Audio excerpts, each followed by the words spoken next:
All right. Well, maybe we should just go ahead. Are you ready, Zach? Yeah, whenever Okay, you are. great. Thanks to all of you for being here tonight. And it is an incredible honor and pleasure for me to introduce Zachary Faircloth tonight, who is a PhD student at UNC Chapel Hill in the Department of American Studies. Previously, he studied Asian and Middle East Studies at Duke and holds a master's degree from the University of Florida in the Department of Religion. His work focuses on the entanglement of race and religion, rurality in the US South, and critical ethnic studies. He is originally from Horry County, South Carolina. And I just want to say a word or two about Zachary, that he is somebody that studies with his heart, soul, and intellect. And one thing in particular that always struck me about Zachary, and I appreciated deeply, is that he did not care about his grades. He cared deeply about the material, and he approached his work with the full force of his formidable intellect, which resulted in truly outstanding work. I appreciate the raw sensibility that Zachary always brings to his study, his research, and his writing, as well as his activism. Welcome, Zachary Faircloth. Yeah, thank you. Thank you so much. I really appreciate it. I'm happy to be here. I mean, it's been, I guess, since 2018 was when I graduated at Duke, but it ostensibly, it doesn't make sense how this happened, but this work that I'm doing now actually started when I was at Duke in Middle Eastern Studies, trying to figure out how to write about the things I was interested in, the things I cared about, and do it in a way that mattered to me. And I spent 2 summers at Duke in the West Bank in Palestine.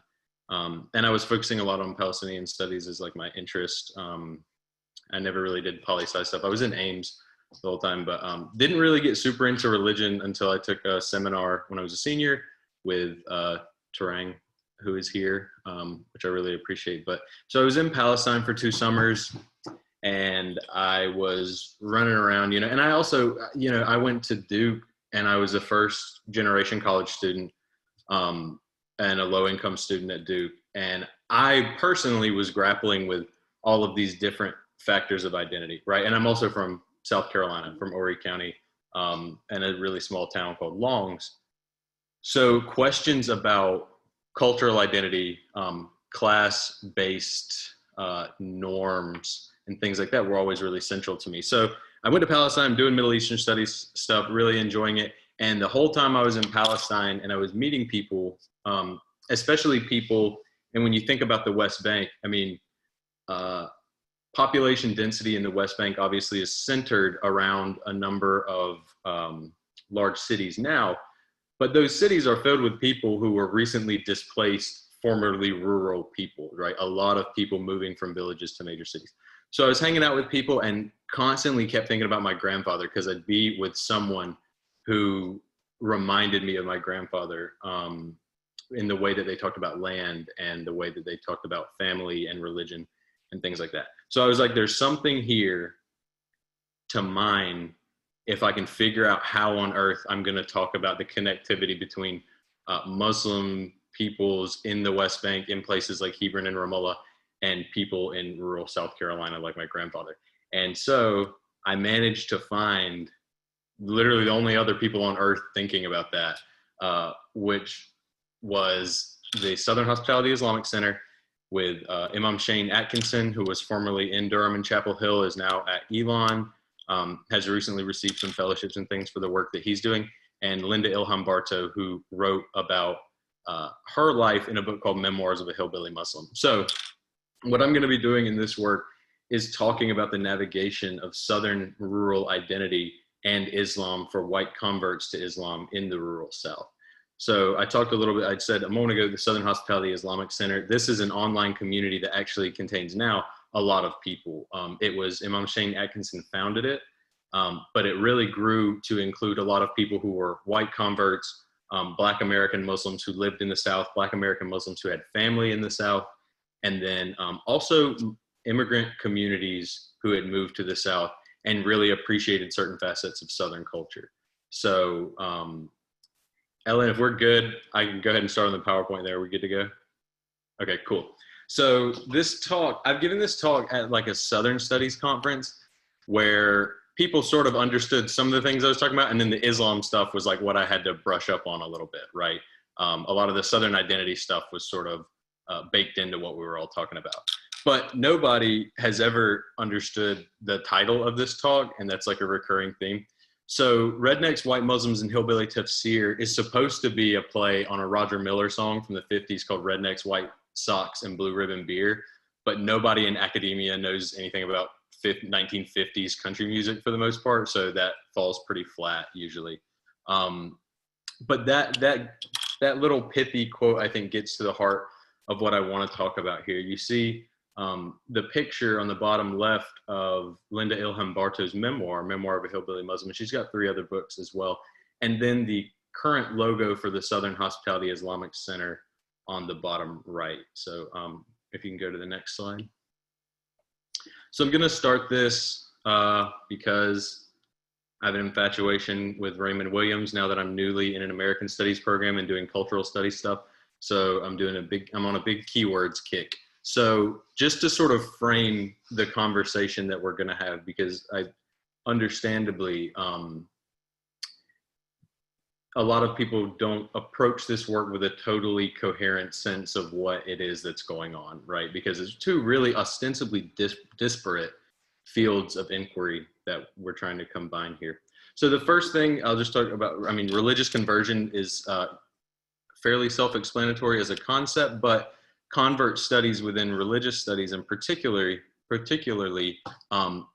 as they regard Islamic conversion in the United States, is a really contested and sort of theoretically fraught field where the things that we write and the things that we think about religious conversion have stakes in broader conversations about what religious subjectivity actually is, right? So are religious converts people who wake up one day and make a conscious choice? Are they socially enmeshed? Is religion a marketplace of ideas where different firms are competing for supporters and things like that? So there are a lot of stakes at play in how you talk about converts. Whiteness here is going to be a big part of this talk. Whiteness, as I use it, and I'll be referencing a couple of scholars to sort of bolster this, whiteness here doesn't refer to phenotypic whiteness, or if any of you focus students are at Duke now, I know there was a huge class when I was there and they called it something or other, like not a super class, but it was like one of the classes you have to take when you're at Duke. And it was about race and genomics. So phenotype, you know, like how you look. That's not really what we're talking about here, right? Whiteness here refers to both phenotype, or the confluence of phenotype and physical appearance, and what we could call a normative regime or a discursive system of norms, right? Whiteness is entanglement with behavior, class-based attitudes, racial proclivities and sensitivities, this sort of systems of power by which whiteness as a discourse makes itself weaponizable and operational in the daily lives of people, right? Racial normativity is a part of this, and racial normativity is the actual arm of whiteness that sort of enforces what is proper and what is improper. I mean, you see these kind of debates happening all the time, especially for those of you in undergrad who are on social media. You've probably seen people talk about who acts white, who talks white. What does it mean to be like this good, white, modern, tolerant, liberal, upwardly mobile, middle to upper class person? Racial normativity is the thing that enforces those boundaries. Aberrance is a word that we're going to get into when we talk about converts. What does it mean to be an aberrant white subject or a non-normative white subject? What does it mean to fall outside of the bounds of normative whiteness? And then boundary construction and maintenance is an anthropological term and a cultural studies term that people use to talk about the ways that within racial groups or cultural groups or class groups, the boundaries between proper and improper behavior are policed, right? So we've got here a quote from John Hartigan, who wrote Odd Tribes Towards a Cultural Analysis of White People, which is one of my favorite books, and is doing some really important work in critical race theory, sort of this bygone era of whiteness studies that kind of got abandoned in the 1990s. But he says uses of white trash in popular culture assert and maintain racial and class boundaries, while the rhetorical association of trash, and that he's referring here to white trash again, of trash with certain whites who breach social decorums allows whiteness to remain unmarked and normative, right? So this quote is simply to frame that this conversation around white normativity is important to us because we're thinking about the ways that whiteness becomes material in the lives of people in the way they try to navigate their identities, right? This is particularly salient for converts to a religion which post 9/11 United States has a very marked racial connotation and a racialized discourse around the religion, right? It sort of goes without saying that religion and race are intertwined in the United States as elsewhere. So you can go to the next slide. Yeah. So we're going to begin, I think, by talking about what standing literature on the white convert generally has to say about what it means to convert to Islam in the United States. And I've taken, at the expense of doing a full-length lit review on a PowerPoint, I've taken a major work out here to sort of talk about what it says and where I'm entering into this discourse. So Juliette Galanier's When White Devils Join the Deen, White American Converts to Islam and the Experience of Non-Normative Whiteness is sort of a staple, like a canonical piece of this literature. Galanier's work is really good. It's really interesting. It deals with whiteness as this sort of network of systemic norms and this ambiguous space for subjects to occupy after they convert to Islam. But her analysis is chiefly centered on the idea of non-normativity, right? One of her ideas is that white subjects who become Muslim, who convert to Islam or revert to Islam, traverse white normativity and become ambiguous racial subjects on the other side, right? And Galanier actually references John Hartigan, who I've been referencing and whose book I love, and Matt Ray, by saying just like poor whites, and she's referring here to Hartigan's work, saying the work about poor whites in Hartigan's work and in Ray's work can be analogous to this in that white converts to Islam also disrupt common sense understandings of whiteness, right? So she's entering into another space, another demographic space to say white converts, much like what we could call the social bottom of whiteness or what Hartigan calls the social bottom of whiteness, analysis of white converts and other aberrant or non-normative figures can tell us something about whiteness. And so that's where I pick up my tack to say that I agree with Galanier that these analysis of these groups have something to tell us about the way that whiteness works in the world and in the lives of people, but also to say that the separation of people's socio-cultural or socio-economic subjectivities from religion is sort of inoperable in the real world, right? That there are converts who are also poor whites and who are also estranged from hegemonic notions of what whiteness is. So my theoretical move, or whatever you'd want to call it here, is to say if you combine or collapse these two, what Galanier considers to be discrete modes of thinking about identity, about class and about religion, what if you look at the intersection between those two, where people are moving between spaces that are both socioeconomically or socioculturally distant from hegemonic whiteness and religiously distant from hegemonic whiteness? What does that have to tell us about non-normativity and the way that subjectivity operates in people's lives? And this is basically what I was just talking about. But in particular, I'm interested in the Southern context for a set of specific reasons. I think that looking at localized iterations of whiteness is one of the things that can mark out how it works in a particularized setting, rather than whiteness being allowed to claim itself as a universal subjectivity that operates everywhere the same way, right? We know that's not the case. If you're in undergrad at Duke, I mean, there's a lot of classes about particularly Afro-Brazil that stress the point that blackness and whiteness do not work the same way in different places, right?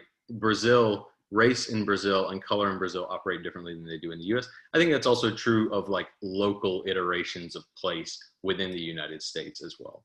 So if we can analyze these local contours, it makes it more difficult for whiteness to be deracinated and to go unmarked. And that is one of the ways that if you're interested in critical race theory, I mean, that's like one of the ways that whiteness operates, is to be an invisible normative system that is never marked, right? And I think we have a lot to gain academically from these other vectors of experience.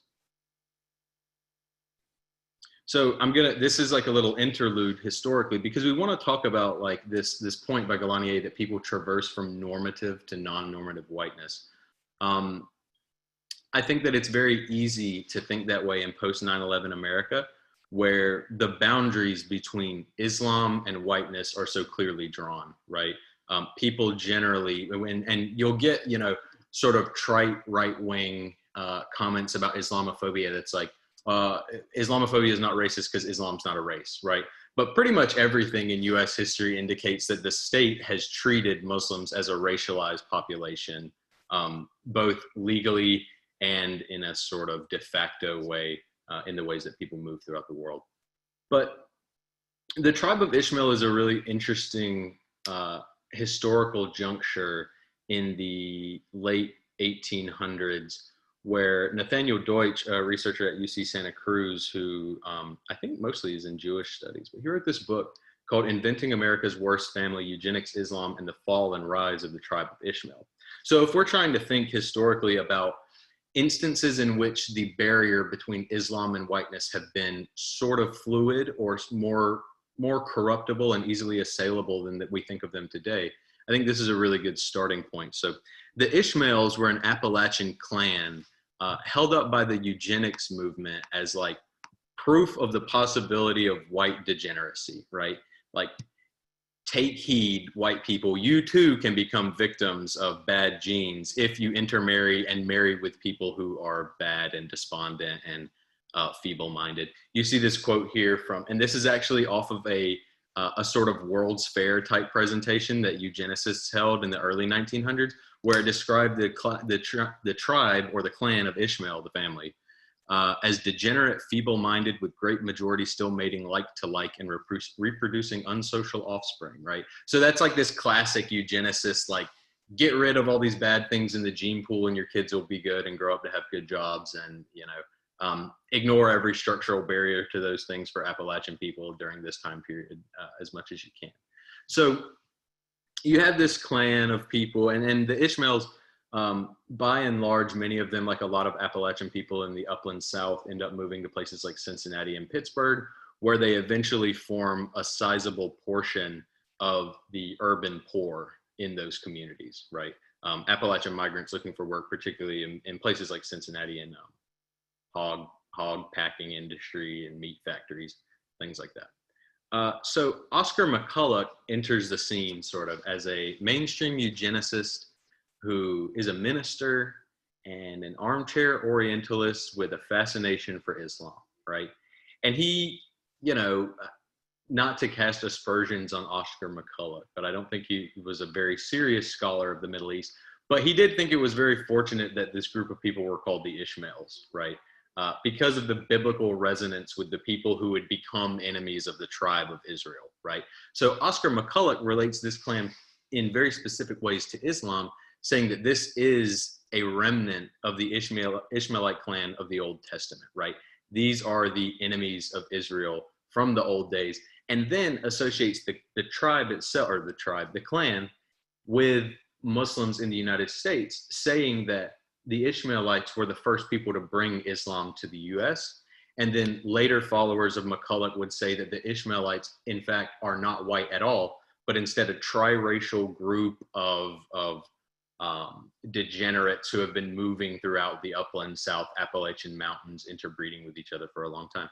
And McCulloch invokes Islam here to counter the ostensibly white-looking, corporeally white figures of the Ishmaelites to the purported civilizational malaise of the Orient, right? That not only are these people dangerous and feeble-minded, but they're an existential threat to Christian society, at that time looking towards the declining Ottoman Empire to say, look what these people will bring with them. They're infiltrators, they're outsiders. So, and we can go to the next slide if we're ready.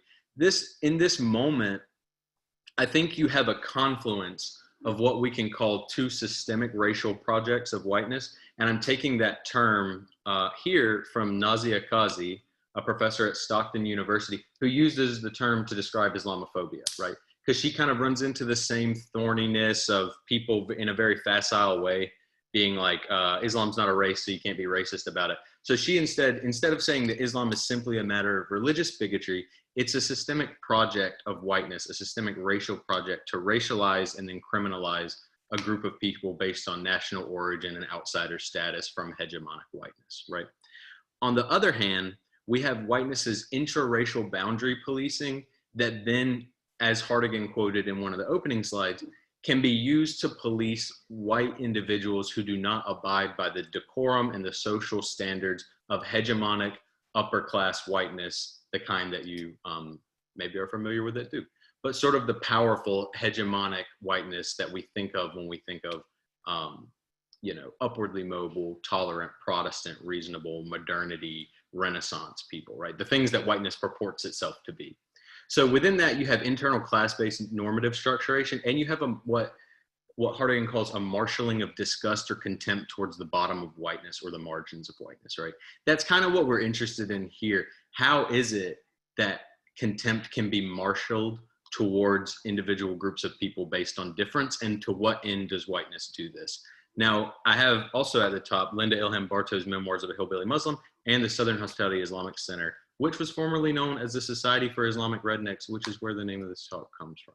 So we have here what I am putting forward, one group of people and a person, or Linda Ilham Bartow and her husband, who also is a convert, although he's from California, so he doesn't really fall into the same rubric of rural Southern experience. But you have people who are trying to navigate these two simultaneous gridded systemic racial projects of whiteness, which happen and are enforced on top of one another and are interrelated. Because these things, I mean, Islamophobia is representation of Muslim peoples as external civilizational threats and non-Christian, unmodern, politically antagonistic. Those things converge on one another in the places like with the tribe of Ishmael, right? These are class-based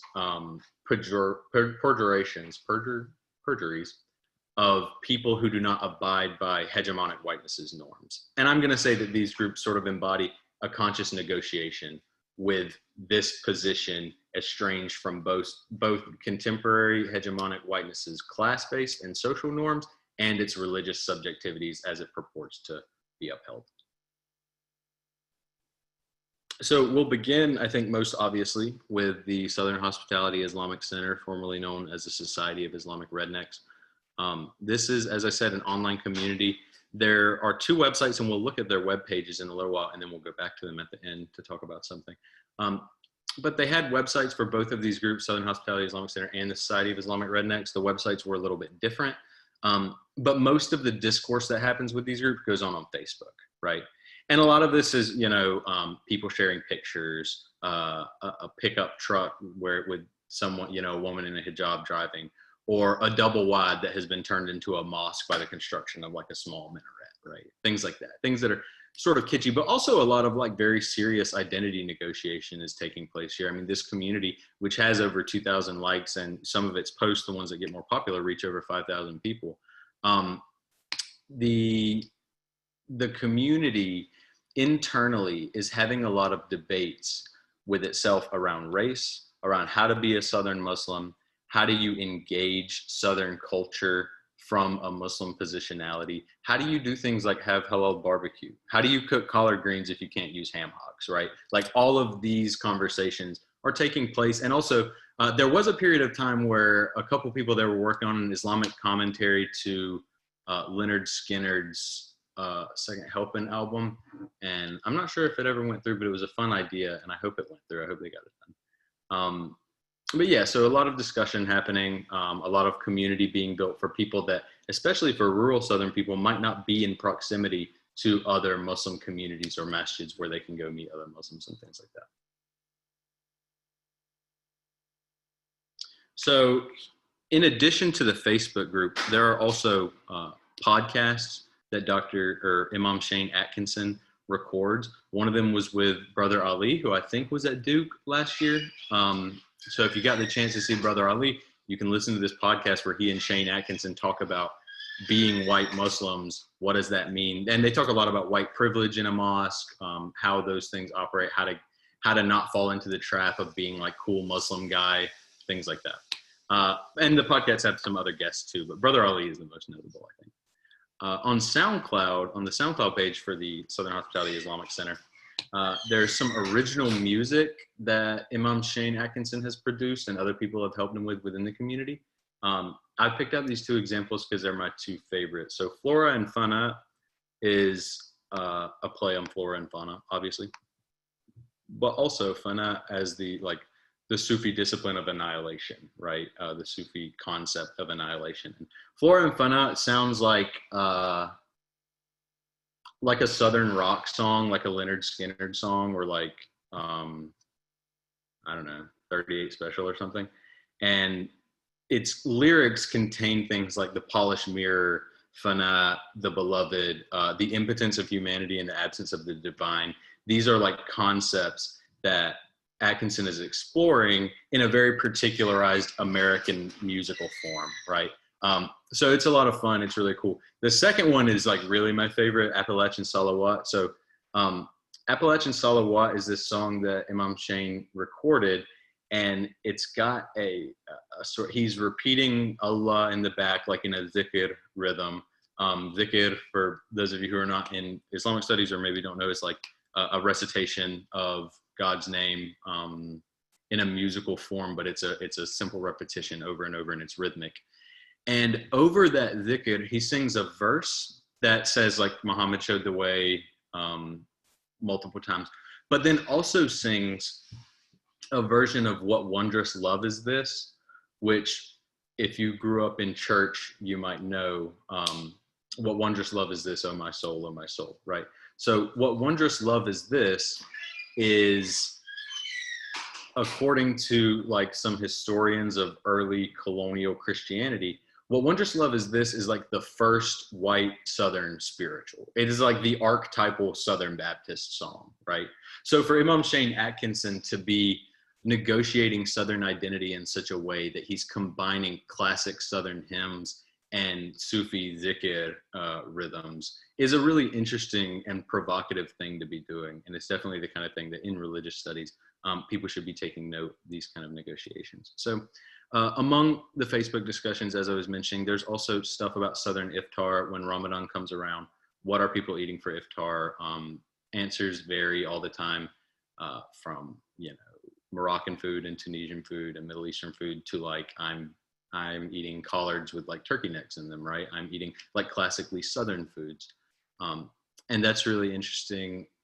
One of the posts that I thought was particularly cool to think about was where the center itself, the center's page said, okay, y'all, what are some ideas about how to do outreach to the redneck biker working class white folk, not to convert them, but to begin by exposing them to the fact that there are white American Muslims who mean them no harm, right? So this group is constantly engaged in trying to think through their own position within Southern communities and within Muslim communities, right? And we'll get a little bit to how they negotiate within broader Muslim communities in a second. But among themselves, there's a ton of negotiation taking place about how to be a Southern Muslim, how to be a redneck Muslim, right? So then I'll move to the next slide to talk about the film Redneck Muslim, which PBS is on PBS. I think we'll be going, it is out for free in a lot of places. I know you can watch it on the Atlantic, but it'll be on like PBS streaming channels pretty soon. So this is a film that just follows Imam Atkinson after he started the Society for Islamic Rednecks. And he's moving through different parts of his life. He's talking to the film crew about his own navigation of his identity, but he's also talking about the community. So one of the quotes that I thought was most compelling is this one. Recently, it kind of sunk in. I'm sitting at a crossroads of being from a Southern Baptist family from Mississippi that's a practicing Muslim. And something doesn't quite feel right about this. You can't function psychologically throwing away the first 29 years of your life because you become Muslim, and Islam doesn't ask that of you, right? So this position for Atkinson as someone who is at the nexus of whiteness's construction of Islam as totally antithetical to Southern culture is something that he's always thinking about, right? He's always thinking of how to bridge these two identities. And that's essentially why he starts the Society for Islamic Rednecks and then Southern Hospitality Islamic Center. So there are three key scenes in the movie that I think are really illustrative of some of the things that we're talking about and the difficulties in particular of navigating this this identity and this confluence of identity for Atkinson. So the first one, his wife, Khadija Samikun, an Indonesian hijabi woman from Indonesia, he talks about her being harassed in North Carolina by people driving a pickup truck by who yell out of the window for her to go back where she came from, right? And he's talking about that and saying, you know, it is much harder for my wife to be here than it is for me, right? So Atkinson is confronting, I think, in some ways, the fact that being a Southern or a redneck Muslim is going to be a lot easier for him than people who are not phenotypically white, right? Who do not fit in to this idea of what a Southern person looks and sounds like. But his wife, on the other hand, says in a quote in the film, if I was in America, and she's from Central Java, and she says, if I was in America, people would call me a redneck because I come from such a redneck lifestyle. She talks about being connected to the land, being very family oriented, which is then juxtaposed with an idea of like American consumerist capitalistic culture that doesn't have space for the family, land, nostalgia, anything like that, right?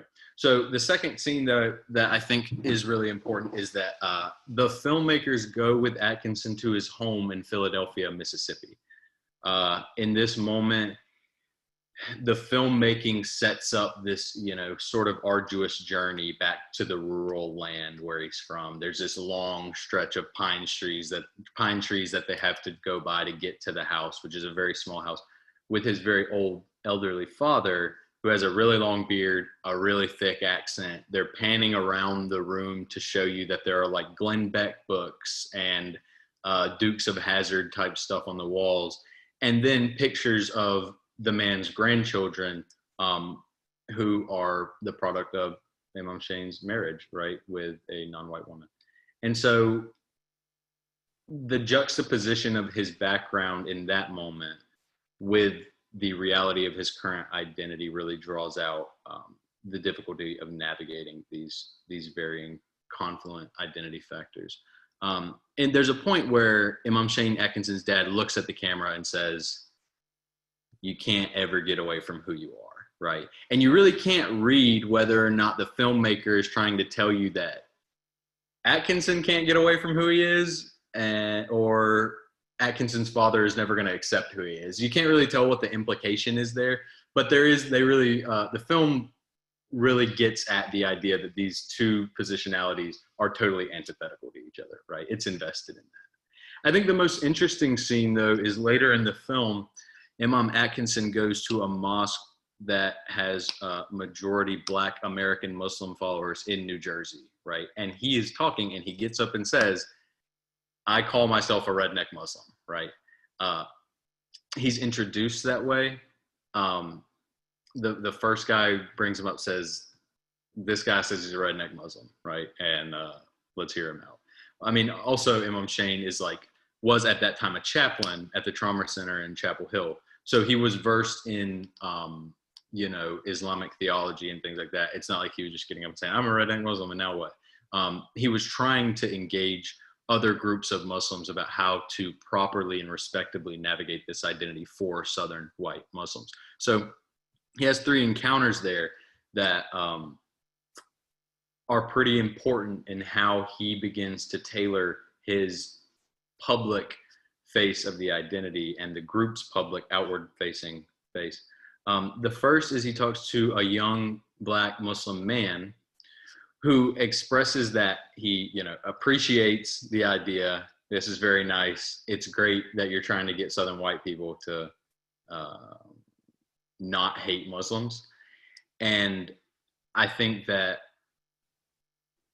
his main takeaway was that he was concerned about the exclusivity of the name, right? That it might project to other peoples that this is an exclusive group for white people. Also, very fairly, a lot of people who are not Southern white people have negative associations, and particularly Black Americans have negative associations with like racism and redneck identity, right? So he communicates this, and Shane actually preempts the question by having brought a new shirt that says Southern Hospitality Islamic Center, right? So he shows that one, and he's like, well, okay, what about this? And the guy's like, that's great. That looks great. That doesn't have any of the same connotations of exclusivity to me.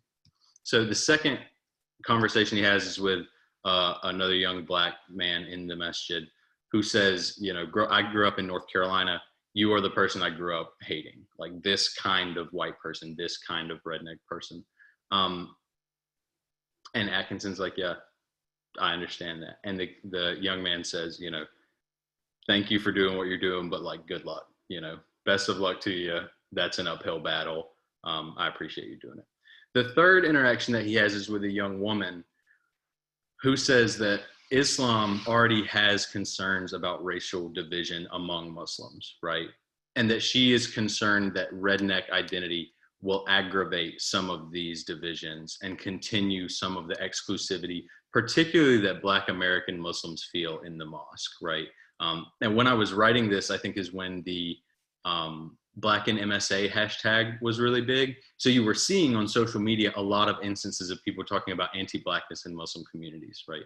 That was becoming a discourse that people were being, non-Black people were having to take account of at that time. So she also asks him how he plans to convince white Muslims to work against their own material interest in white supremacy, right? Their own investments in white supremacy. And Atkinson really doesn't have an answer and simply says like, that's the goal of this project, but I don't know how to do that. And I think that that's the question for white anti-racist work. That's essentially the question that you're getting at, right? How do you convince people to de-invest or to divest from white supremacy when white supremacy is clearly beneficial for white people?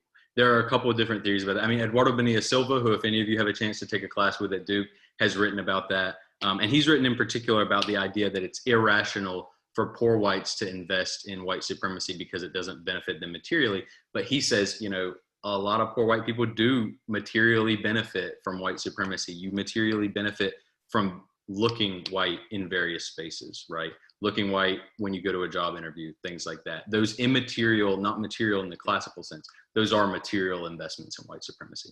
So that's the question that she asked. And I think that this instance in that moment is indicative of something that I want to tie back to at the end of the talk about non-normativity. So if you could go to the next slide. On the heels of this exchange, the Society of Islamic Rednecks publicly posts something saying, what do people think about this redneck word, right? Is this offensive to you? Is it not offensive to you? How is it exactly that we should go about marketing ourselves to a broader Muslim community, right? And there's sort of a split response. There are people, and the majority, I think 13 out of 19 people who respond affirmatively and say we should not change the name are white Muslims who are Southern. And people say things like, call a spade, you know, we're trying to talk about redneck life. We're not talking about, you know, some generic white identity. We're talking about a particular classed experience of Southernness, right? But other people say, you know, we should change it. There are concerns about exclusivity, division, presumption of racist attitudes associated with redneck identity. And every concern, interestingly, and I think this is one of the things that's really central here, is that all of the responses about what redneck, the term redneck might do that's negative for this group, centers on external attitudes about the word redneck and not internal. So nobody says, I'm not a redneck, I don't like that term, right? Everyone says we are concerned about how non-white peoples might interact with this word and how it might cause harm to other Muslim communities that we engage with, right? That's the central concern.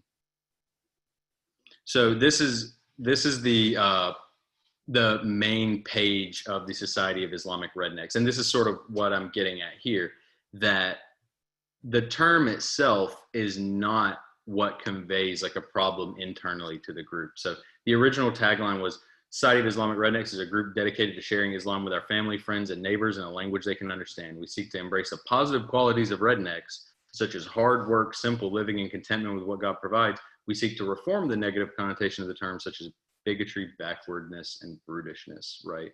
So this is a really conscious negotiation taking place, where the people who are in this group are not calling themselves redneck without knowing what the general public's attitude towards redneck white people is, right? This is super conscious to get at a particular class experience of Southern life, but also, I think, in some ways to exaggerate the dichotomy between Islam and this kind of redneck, right? Islam and this kind of Southern person. There's actually a really, really old post where a Muslim leader named William Coley, who I think ran for president on the Libertarian ticket in the 2000 teens at some point, and started a podcast about being a Muslim libertarian, had posted to the group a ton of stuff about how like race didn't matter, anti-blackness is not real, all this stuff. And the group Society of Islamic Rednecks actually shared the page and said, if you agree with what he's saying, you need to unlike us because we're not that kind of redneck, right? So even while being called rednecks, there's a really explicit and purposeful negotiation of trying to construct an image of Southern identity that conforms around certain identities or certain aspects of redneck identity and eschews others, right? Eschews the sort of racist connotation and the idea of backwardness and things like that. So if you can go to the next slide. This is like a much more current, from the website of the Southern Hospitality Islamic Center, the description of what the group is doing. And you'll notice, I think, a coalition of Muslims culturally indigenous to the South, and culturally indigenous is not a word I use, but it's the group, it's what the group uses, rooted in its cuisine, customs, and dialects. There's some of the same language here, right? So if you look at challenges, the perception that Islam is culturally antagonistic to the Southern way of life is far from the truth. The South's historic attachment to the values of hard work, simple living, and contentment with what God provides are firmly entrenched in the teachings of the Quran and the prophetic tradition. That's exactly what it said in the last slide about rednecks, right? But now it has been displaced onto like a more palatable Southern hospitality identity, right? One that is not as abrasive in its dealings with outsiders or people who do not consider themselves rednecks. But you do have here, again, an emphasis on the shared values, the shared cultural aspects of rural, country, Southern identity, and Islam, right? And I think that the conscious decision to overturn this use of the term redneck actually gets at something that's really interesting about this group and interesting about non-normativity, that this kind of negotiation is having to take place for Southern white people in a way that most Southern white people never think about their religious identity in these terms, right? And we'll come back to that in a second. But for now, we'll take a brief break from the Southern hospitality stuff to talk for 1 second about Linda Ilham Bartow's Memoirs of a Hillbilly Muslim. Memoirs of a Hillbilly Muslim is a real book. It's like you can buy it. She wrote it. It's an autobiography and then 99 parables. So it's like really a fun book. I mean, it's like part Quranic interpretation, part chicken noodle soup for the soul style thing, but also kind of like an old Southern humorist genre that's kind of not around anymore, but like Louis Grizzard and things like that. So the inside flap of the book says, interpretations of rural life in America defined by passages from the universal Quran. And she actually undertakes her own methods of Quranic translation in the text, both from Arabic and then using English translations and changing them. And, in the thesis, I talk about Ziad al-Marsafi, who writes that translation is the most political act of any, right? It is the most political art, I think, actually, is what he says, particularly when translating a text that is not going to be received well in the language that you're translating it to, which historically has always been the case for the Quran, right? The translation of the Quran has been a very fraught thing since, Martin Luther's translation, or whoever was the first person to translate it a long time ago. And it's just fraught with mistakes and things like that. so super high stakes engagement with Islamic religious text. And she also does what I, following her, will call hillbilly tafsir. All of her parables are engaged in a particular mode of reading the Quran. And I'll also say really quickly, I guess, that one of the things that can kind of structure thinking about Linda Ilham Bartow and the Southern Hospitality Islamic Center is Zarina Grewal's Islam is a Foreign Country. Zarina Grewal writes about the American convert and converts in general as people who are put into positions where they are required to navigate the coherence of a non-Islamic past and a Muslim present and future in a way that doesn't cause rupture between the two, right? Sometimes the rupture that exists between the two can be like a fantastic experience or a divine intervention of some kind. But generally speaking, converts have to figure out ways to make their narratives, their life narratives, legible, right?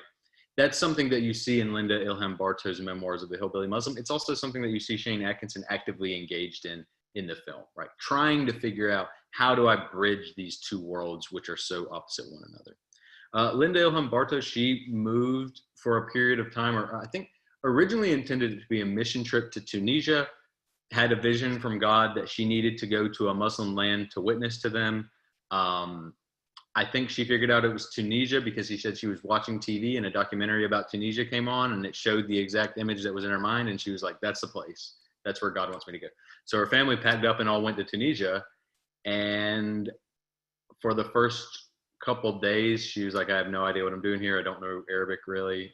She had been learning a little bit about the Quran and then had a series of divine experiences that led her to convert in the Great Uqba Mosque in Tunisia and come back home with a renewed vigor as a Muslim person to live a life as a Southern Muslim, right?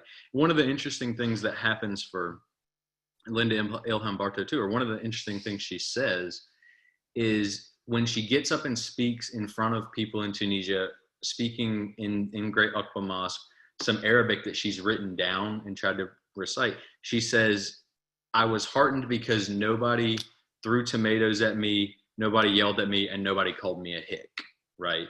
That this concern about being a hick or being a hillbilly or a redneck or something, and the way that she is received oftentimes in the US was absent from her experience in Tunisia, right? And she cites this as a really pivotal moment in thinking of Islam as a way of getting outside of the racial logics of American whiteness, right? And so this hillbilly tafsir idea comes out of her reading of the Quran, and I think it's really interesting. So she writes these parables, and I've got one written here, or a description of one written here. But she has 99 parables. They all structure in this. They have this tripartite structure where she invokes a rural scene. She talks about it at length. She calls on some scripture to interpret the scene, and then has like an emotional or religious call at the end, right? That this is the moral lesson of this thing. So one, in the 67th parable, when being called dirt is a good thing, Ilham Bartow describes the memory of her father walking behind a mule as she plowed on his farm. She describes the process of preparing rows for planting, imbuing the experiences of working the land, fertilizing the soil, and sowing the seeds with a spiritual depth rooted in physical interaction with God's earth.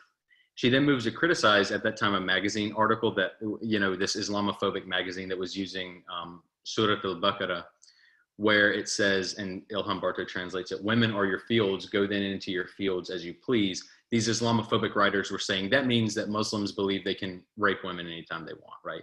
And Bartow is refuting that by saying anybody who knows about how a farmer treats his fields knows that someone who plants takes immense care of the earth that they plant, right? And she talks about particularly the care that her father takes plowing, and draws a comparison between the relationship between a responsible farmer and his land to the relationship inherent in a healthy partnership between a husband and wife, saying that the same connecting energy can be located in the process of farming and the cultivation of loving, passionate relationships between individuals. And she does this out of not a generalized, generic white experience of American life, but always by interpolating the text to her particularized local experiences of rural whiteness as what she calls a hillbilly, right? That is her constant reference, not just a broad sense of American life. So she uses her experiences growing up in rural Western North Carolina to supplement her reading of the Quran. And I think that in a broader sense, this has, for those in religious studies or Islamic studies, there are some important things happening here, as far as like women's textual interpretation and the sort of experiential vector of textual interpretation that you see in, like, Saba Mahmood's work, who is talking about women who are working, or even contemporary work about Pentecostals in Latin America, where a lot of people talk about women interpreters being engaged in a daily living reading of the text through experiential modes. And I think that's what's happening here in Linda Ilham Bartow's work, that Bartow is super engaged with an actual experience of rural life, the ways that that supplements spiritual life. So I'll go ahead and I'll close this out with the next slide, where I have a lot of text, and I'll go through some of it. You don't have to read all of it. I think that the things that you see here in these groups, the conversion narratives, the identity negotiations, the active engagements with whiteness as a system and as a way of being, and as a structure that polices itself, emerge always for the Southern Hospitality Islamic Center and for Linda Ilham Bartow's Memoirs of a Hillbilly Muslim, from particularized, localized experiences of whiteness, not from a universal normative experience of what it means to be white. So the local specificity here disrupts the notion that white converts emerge out of a singular normative experience of whiteness into their newly adopted aberrant religious subjectivities. So the thing that I want to suggest, I think, more broadly about racial subjectivity is simply that the idea that there are all of these people who are normatively white, and then they convert to Islam and they're not normatively white anymore, and they wake up overnight and all of a sudden they're aberrant subjects. It doesn't bear out when you consider other forms of alienation from hegemonic whiteness. I think that this is important because allowing whiteness to be this unmarked constitutive thing in people's lives is part of the insidiousness of whiteness as a racial, white supremacy as a racial order, right? That whiteness is the norm, that whiteness is the constant backdrop of daily life for all peoples, and marking it in these ways and noticing the local specificities of the ways that whiteness operates can be a super helpful way of thinking through a lot of these various like negotiations that people are making in their daily lives. I also want to say that one of the things that I do think sort of